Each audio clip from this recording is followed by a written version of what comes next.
Hello viewers, आज इस video में मैं आपको बताऊंगा कि आप इस तरह की एआई इमेजेस कैसे बना सकते हैं। तो आपने वीडियो का कोई भी पार्ट स्किप नहीं करना ताकि आपको वीडियो सही से समझ में आ जाए।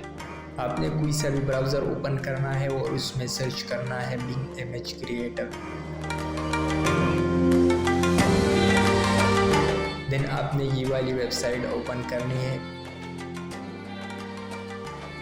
वेबसाइट ओपन होने के बाद अब मैं यहाँ पर प्रॉम्प्ट पेस्ट करता हूँ और ये प्रॉम्प्ट आपको डिस्क्रिप्शन में मिल जाएगी। आपने जस्ट वहाँ से कॉपी करना है और यहाँ पेस्ट करना है। ओके, प्रॉम्प्ट पेस्ट होने के बाद आपने रेहान और आयशा की नाम अपने हिसाब से चेंज करने हैं और देन आपने क्रिएट पर क्लिक करना है।